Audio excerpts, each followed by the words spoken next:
If you're watching this video, then you're interested in joining the Dusky Gopher Frog project as either an on-call technician or a summer technician for Western Carolina University.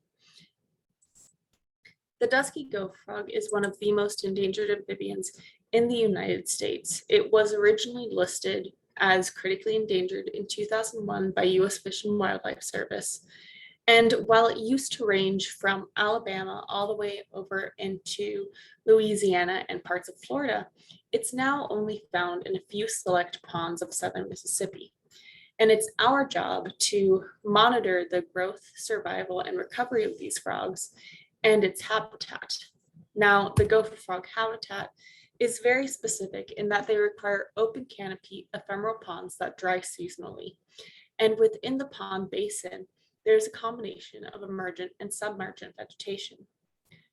While the ponds dry annually, they're also filled with rainwater in the late summer and early winter.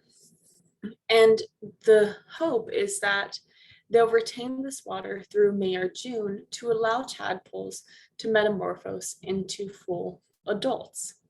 The upland habitat surrounding these ponds is longleaf pine that's burned on a 2 to 3 year rotation through the work of U.S. Forest Service. Now, all of our work is based around the life cycle of the dusky gopher frog.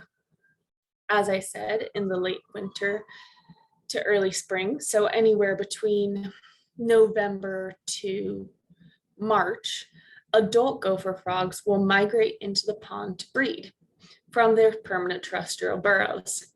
They'll deposit their egg masses, which develop into tadpoles that then metamorphose into juvenile frogs that will leave the pond to find their own permanent burrows.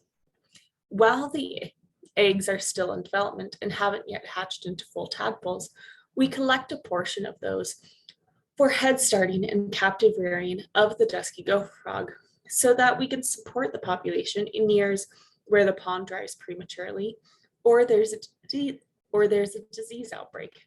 In this way, we're able to conserve and support the gopher frog recovery across its historic range.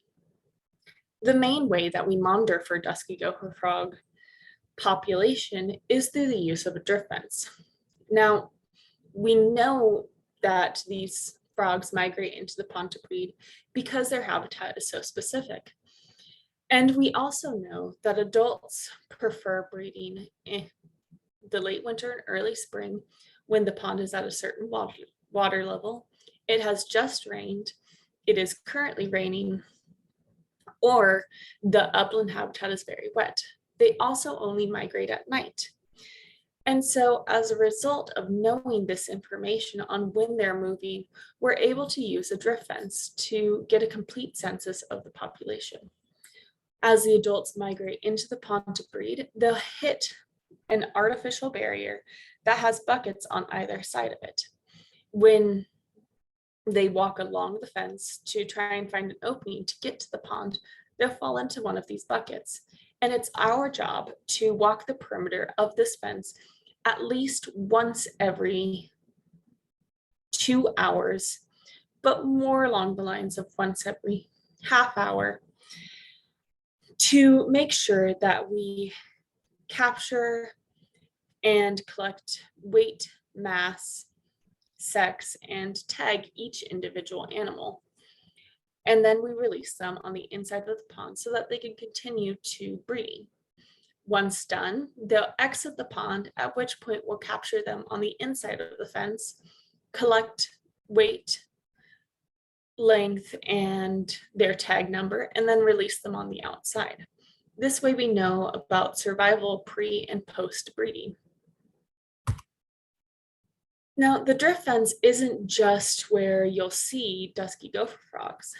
As you can see, because our fence is permanent, we have openings for the gates that are open when gopher frogs aren't migrating so that we're not impeding the natural wildlife. And when we know that we're going to be running drift fence, we close these gates so that we can get a complete census. But gopher frogs migrate at night. And so the vast majority of your work will be done at night in remote areas of southern Mississippi in adverse weather conditions. Now, we do take safety very seriously in that if there is active lightning or thunder or any serious weather warnings, your safety comes first, and you won't be in those conditions, but you will be working when it's raining or slightly windy.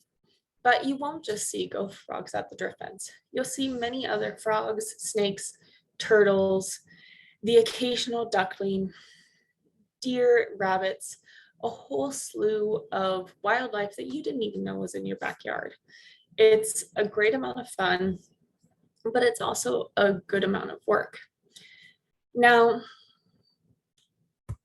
as I said, what we do for our primary work depends upon the season because that's based off the life cycle of the dusky gopher frog. Between November and March, what we're primarily doing is running the drift fence for adults migrating to the pond to breed, conducting dip net surveys to get an understanding of tadpole survival, collecting portions of egg masses for head starting and captive rearing, setting up cattle tanks for head starting and captive rearing, and collaborating with our zoo, nonprofit, and university partners. So a lot of the work that you'll be doing is helping get water levels and running the drift fence at night. In the late spring and throughout the summer, we're collecting the juvenile frogs that have metamorphosed in our cattle tanks, weighing, measuring, and tagging them in the lab, and then releasing them out in the wild to either the pond that they were originally from or a new pond that we're hoping to start a new population at and restore the historic population. We're also running the drift fence at night for juvenile frogs. And unlike the adults, juvenile dusky gopher frogs will migrate at night, even if it's not raining. And so we're out there every single night. Now, because it is more stable in the timeline for monitoring juvenile gopher frogs versus adults, you're going to have days where you might not be available, and that's all right. Or you might want to be working more hours while it's in the summer and you're not in school. And that works as well. We hire seasonal summer technicians that work full-time, both during the day and at night. And so if that's something you're interested in, we're also recruiting during the summer.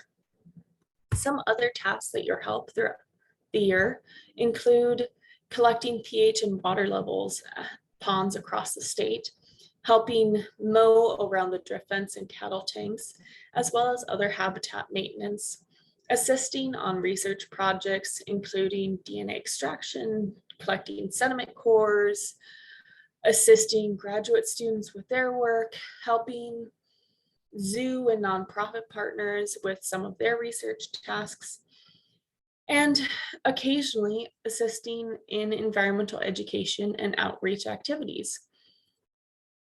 So you're not just doing one thing.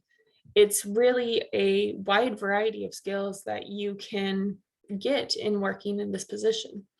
And by joining this team, you'll be joining a group of wonderful scientists and researchers across many fields who have worked on the Dusky Gopher Frog project and created a great community to help support you further in your journey as a scientist and professional. If you're interested, please send me a resume with any relevant coursework, any volunteering or work experience that you may have.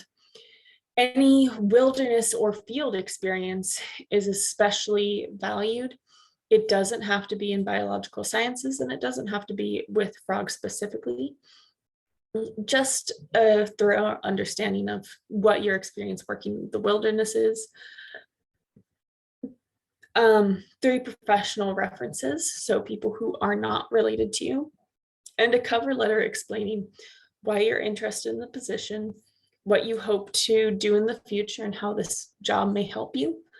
your interest in working with the gopher frog, and your flexibility for working in time.